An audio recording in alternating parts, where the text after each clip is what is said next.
kasih Ini Mbak. silakan duduk. Dengan Mbak siapa sebelumnya?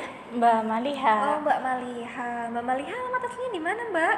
Alamat aslinya dari Tegal Mbak. Oh, ala Tegal. Yang ngapak gitu ya, Mbak ya? Yang Iya. ngapak nggak kepenak. Kalau nggak ngapak nggak kepenak katanya. Iya, Oh, benar. oke. Kalau boleh tahu kesibukan Mbak Maliha akhir-akhir ini ngapain, Mbak? Karena saya masih kuliah ya Mbak. Akhir-akhir kuliah. ini paling UTS sih Mbak. Paling ngerjain UTS gitu Mbak. Oh, udah dekat sama UTS ya? Mm-mm. Nih, sebelumnya perkenalkan Mbak, nama saya Widya Dwi Pramesti. Di sini saya bertugas sebagai konselor pada sesi konseling pada hari ini, Mbak. Oke. Ini niat banget nih, udah pagi-pagi banget. Kira-kira ada yang bisa saya bantu, Mbak? Iya nih Mbak, aku mau sharing, mau curhat tentang masalah aku. Oh, alah gitu. Mau curhat, mau cerita gitu ya, Mbak? Mm-mm. Oke. Tapi mungkin sebelumnya Mbak pernah melakukan sesi pertemuan konseling sebelumnya nggak, Mbak? Belum Mbak. Oh, belum ya.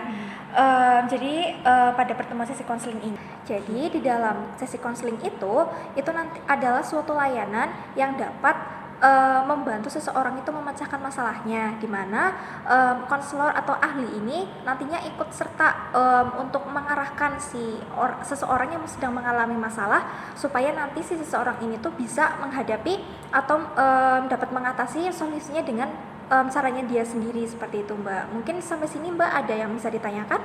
Belum ada sih Mbak, coba. Oke. Nah, kemudian untuk sesinya, Mbak, jadi dalam sesi konseling ini kan ada durasi waktu. Nah, pada pertemuan pertama ini, karena kita baru pertama pertemuan, nanti sesi pertemuan akan dilaksanakan 15 menit ke depan. Nah, dalam waktu 15 menit ke depan itu, saya harapkan Mbak bisa memanfaatkan waktunya dengan baik. Mbak bisa menceritakan berbagai permasalahan Mbak, perasaan-perasaan Mbak, yang mungkin nantinya itu akan menjadi bahan untuk kita nanti cari solusi secara bersama-sama seperti itu. Oke Mbak. Nah, Mbak tidak perlu khawatir karena nanti data-data atau informasi yang Mbak berikan ke saya itu nanti akan terjamin kerahasiaannya di dalam proses konseling seperti itu. Ada yang bisa ditanyakan, Mbak, sampai sini? Oh, jadi aman ya Mbak, semua cerita aku? Iya, insya Allah aman, Mbak. Karena kita kan juga selain karena asas kerahasiaan, di sini juga ada asas keterbukaan, di mana nanti konseli atau Mbak ini yang sedang memiliki perasaan-perasaan yang tidak enak di hati, itu nanti Mbak bisa kayak bercerita seterbuka mungkin, dan kami sebagai konselor di sini itu menjamin kerahasiaannya tidak akan dibocorkan oleh pihak-pihak yang memang tidak berkepentingan di dalam proses konseling seperti itu.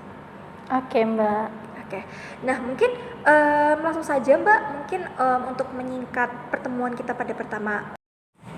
Oke Mbak, tapi kalau belum selesai gimana ya Mbak? Oke, jadi misalkan ya Mbak, dalam sesi pertama ini nanti permasalahan Mbak tuh merasa kayak belum puas, terus hasilnya juga Mbak belum merasa lega seperti itu, maka nanti kita akan menjadwalkan ulang sesi kedua yang nanti kita akan sama-sama mencari waktu dan juga tempat agar kita bisa menjalani atau melanjutkan sesi kedua seperti itu, Mbak. Oh gitu, ya udah deh Mbak. Oke. Mungkin langsung saja ya Mbak, untuk menyingkat sesi pertama ini, kira-kira permasalahan atau perasaan apa yang sedang Mbak rasakan pada saat-saat ini, Mbak? Jadi gini Mbak, aku kan merantau ya di Purwokerto ini udah 2 tahun. Terus aslinya aku orang Tegal. Oh, aslinya Tegal yang ngapak gitu ya Mbak? Iya Mbak. Ya? Oke. Terus kan orang tua aku sekarang kerja di Jakarta ya. Terus kalau aku liburan semester biasanya lebih suka pulang ke Jakarta daripada pulang ke Tegal. Selain karena orang tua aku di Jakarta, tapi kan aku ada perasaan pengen pulang ke Tegal juga karena aku kecilnya di Tegal. Tapi masalahnya ya Mbak, aku tuh nggak nyaman kalau pulang ke Tegal, soalnya aku ngerasa malu, ngerasa takut buat bergabung ke tetangga lagi Mbak. Oh, jadi Mbak itu di sini tuh ngerantau udah 2 tahun gitu, dan orang tua Mbak juga di Jakarta juga ngerantau.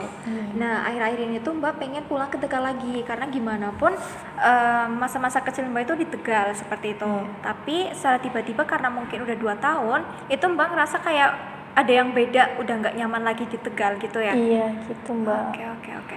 Nah, perasaan-perasaan Mbak nggak nyaman itu kira-kira karena apa Mbak sebabnya? Maksudnya ke Tegal terus nggak nyaman lagi. Itu yang menjadi perasaan alasan Mbak nggak nyaman tuh apa Mbak? Aku sih ngerasanya mungkin karena aku nggak nyapa, terus tetangga-tetangga juga nggak nyapa aku balik, Mbak. Jadinya aku ngerasa nggak nyaman. Aku ngerasanya kayak dijauhin, Mbak. Oh, jadi perasaan-perasaan Mbak nggak nyaman itu ternyata juga karena tetangga-tetangga Tegal dulu yang sekarang yang di Tegal itu jarang nyapa gitu ya? Iya. Oke, oke, oke. Nah, dari yang tadi itu, yang katanya Mbak itu nggak nyaman di Tegal, terus orang-orang juga nggak nyapa, itu efek buat Mbak itu gimana Mbak? Maksudnya kalau misalkan di Tegal itu gimana? Ya efeknya aku jadi ngerasa dijauhin. Makanya aku kalau pulang ke Tegal, kalau ada orang tua aku di Tegal aja, Mbak. Lah terus kalau pulang ke Tegal juga aku seringnya di dalam rumah. Aku kalau berbaur ke tetangga malu, Mbak. Oh gitu, jadi efeknya tuh Mbak jadi ngerasa kayak sendiri gitu ya kalau di Tegal ya. Iya. Makanya jadi kayak malas ke Tegal sendirian kalau misalkan tanpa orang tua gitu. Iya Tapi kalau gitu. misalkan sama orang tua gimana perasaannya Mbak? Ya perasaannya baik-baik aja kalau di rumah sama orang tua, tapi kalau sendirian itu aku malu, takut lagi buat bergabung sama masyarakat. Oh gitu, jadi kayak ada perasaan mungkin tuh kayak perasaan apa ya? Malu karena udah lama ngerantau gitu ya. Jadi kayak Iya. misalkan beda gitu. Tapi kalau misalkan sama orang tua kan setidaknya kita ada perantara nih untuk sosialisasi dengan orang tua kita gitu ya. Iya gitu, Mbak. Oke, oke. Jadi sebenarnya perasaan Mbak itu kan kayak perasaan gak nyaman gitu ya. Nah, itu tuh sebenarnya bisa kita hilangkan dengan cara nanti perasaan-perasaan gak nyaman itu kita diminimalisir dulu loh. Perasaan-perasaan gak nyaman itu kita kayak berusaha untuk bukan memaksa sih, tapi kita kayak menghilangkan sejenak dulu gitu. Karena gimana pun juga kan udah 2 tahun gitu ya mungkin orang juga kayak pangling mungkin gitu. Nah, perasaan-perasaan kayak gitu tuh mungkin Mbak tuh kesampingkan dulu gitu loh. Jadi nanti perasaan yang akan ada itu perasaan-perasaan yang memang oke, saya harus lebih berpositif lagi gitu Mbak. Iya sih, aku juga pernah kepikiran kayak gitu. Tapi kalau balik lagi, kalau aku ketemu sama tetangga itu aku malu, aku seringnya langsung masuk ke rumah, Mbak. Oh gitu, jadi Mbak tuh udah ke stuck sama perasaan Mbak yang malu itu ya? Iya, Mbak. Gitu. Oke, jadi gini Mbak, kalau seandainya nih, kalau misalkan Mbak udah di Tegal gitu, kira-kira cara apa yang Mbak tuh bisa untuk menghilangkan perasaan-perasaan malu itu Mbak? Mungkin dengan main ke tetangga lagi sih, Mbak. Karena dulu kan aku mainnya ke tetangga juga, dulu kan aku bebas berbaur, tapi sekarang kan karena merantau udah lama, mau main lagi malu ya, karena udah nggak bareng-bareng lagi. Mungkin caranya tuh main lagi, Mbak. Terus aku juga mungkin ngobrol duluan kali ya, Oh, nyapa maksudnya dulu. nyapa duluan, Oke. kali ya. Nah, sebenarnya perasaan-perasaan malu itu kan wajar ya Mbak, apalagi karena kita memang udah 2 tahun rantau, terus biasanya kita nggak berbaur gitu, tapi kita harus berbaur lagi. Sebenarnya itu perasaan wajar Mbak. Nah, tapi seperti yang tadi Mbak bilang nih, Mbak itu bisa melakukannya kembali dengan cara bersosialisasi.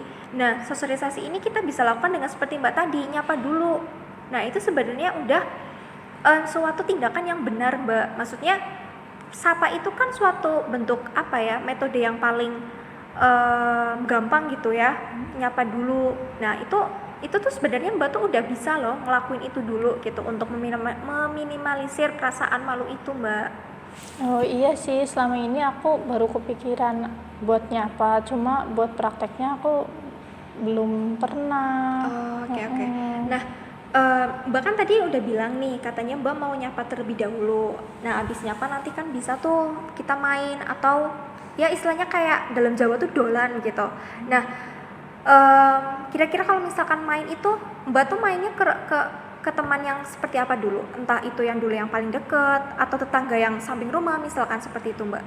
Ya mungkin tetangga sekitar rumah dulu kali ya, biar lebih akrab lagi, biar tetangga tuh tahu kalau aku pulang kayak gitu. Terus mungkin biar pulang, misalnya aku pulang lagi selanjutnya tuh aku bisa jadi lebih deket lagi mungkin Mbak. Nah, dari beberapa yang Mbak tadi sebutin nih ya, itu sebenarnya udah solusi yang bukan solusi sih, tapi udah kayak pemikiran yang memang memang bisa dilakukan Mbak, yaitu dengan kita bisa nyapa dulu dengan tetangga di sekitar rumah kita, kayak samping rumah gitu, kayak tetangga kita yang dulu pernah akrab di SD mungkin. Nah, itu sebenarnya bisa dilakuin Mbak. Nah, dari dua tadi solusi yang udah Mbak sebutin nih, antara mau nyapa dulu atau sama nanti dolan gitu ya kalau dalam bahasa Jawa.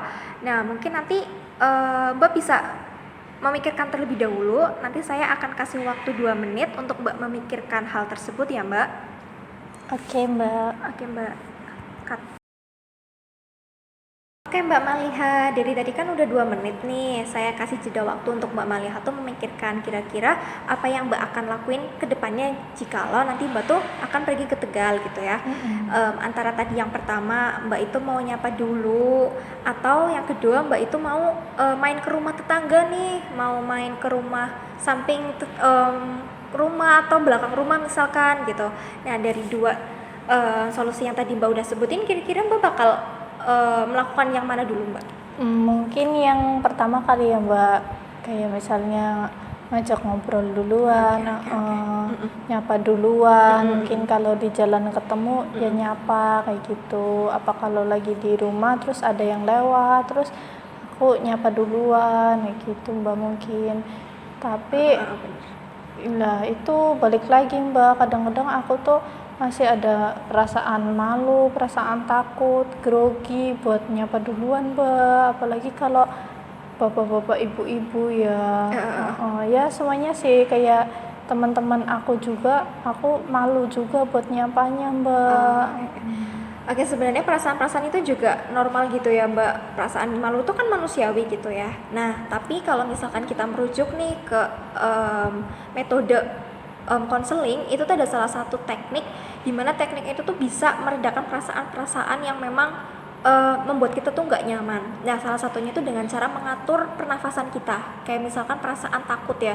Takut itu kan biasanya kayak kita jadi kayak keringet dingin, terus kayak grogi, ngomong juga kayak mau ngomong apa gitu. Nah, kita tuh bisa mengatur pernafasan kita, Mbak. Jadi kayak misalkan kita mau ketemu orang yang memang masih sepuh, misalkan lebih sepuh dari kita gitu. Nah, kita bisa kayak oke, atur nafas dulu, nanti baru kita nyapa duluan gitu. Karena gimana pun juga adat Jawa juga kan kayak lebih nyapa orang dewasa dulu, yang muda itu nyapa yang dewasa dulu. Nah, mungkin kalau misalkan Mbak ada perasaan-perasaan kayak takut, nah Mbak bisa nih mengatur pernafasan dulu sebelum nantinya Mbak tuh bisa menyapa sama mereka kayak gitu Mbak. Oh gitu ya Mbak. Ya udah deh, ntar kapan-kapan aku cari-cari tahu tentang terapi pernafasan dulu deh Mbak. Iya, sebenarnya terapi itu bisa dilakuin Mbak dengan kayak kita menghirup udara terus nanti mengeluarkannya secara perlahan-lahan dari mulut seperti itu. Oh caranya gitu ya Mbak. Mungkin ada masalah lain Mbak selain nanti perasaan dari Kayaknya udah nggak ada deh Mbak, cuma itu doang yang selama ini mengganggu pikiran aku. jadi perasaan-perasaan Mbak nyaman aja ya Mbak di Tegal itu cuman menjadi yang menjadi apa sih perasaan-perasaan gak enak Mbak saat ini ya? Iya Mbak. Oke. Mungkin karena tadi solusi juga sudah Mbak pilih ya untuk mencoba untuk bersosialisasi atau menyapa dulu gitu ya dengan masyarakat, dengan tetangga-tetangga gitu. Nah, kira-kira dari efek nih atau perasaan Mbak dari sebelum dan juga sesudah sesi konseling dilakukan kira-kira gimana Mbak?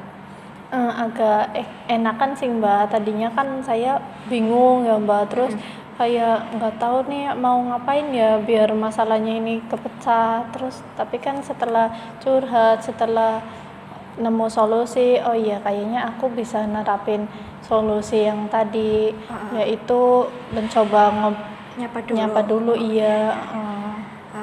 Nah, tadi kan Mbak udah bilang nih mau nyapa dulu. Nah, kira-kira kapan Mbak mau ngelakuin hal itu? Maksudnya mau nyapa dulu nih di Tegal tuh kira-kira kapan? Ya nanti kalau ada kesempatan liburan mungkin aku bisa pulang ke Tegal dulu. Oh, oke oke. Nah, mungkin karena waktu juga terbatas gitu ya Mbak, sudah 15 menit seperti itu. Mungkin kita akan melanjutkan ke sesi kedua atau gimana Mbak? Kayaknya sesi ini aja cukup mungkin, Mbak. Mungkin karena Mbak udah ngerasa lega gitu ya. Ya mungkin nanti kalau misalkan Mbak ada sesuatu yang mengganjal lagi, Mbak nanti bisa menghubungi saya. Nanti Mbak bisa di banner saya itu ada nomor kontak HP saya. Nanti Mbak bisa hubungi. Nah nanti saya terbuka kapanpun Mbak nanti membutuhkan. Nanti silakan saja datang ke sini seperti itu Mbak. Oke, Mbak. Makasih banyak ya, Oke, Mbak. Mbak, sama-sama Mbak. atas Semoga Mbak bantuannya. nanti bisa berbaur kembali dengan tetangga-tetangga yang di Tegal. Karena gimana pun Iya. juga kan di Tegal juga ada kenangan nih. Karena kita juga Mbak juga kecil di sana kayak gitu. Iya, makasih, Mbak. Oke, sama-sama Mbak. Hati-hati di jalan ya Mbak.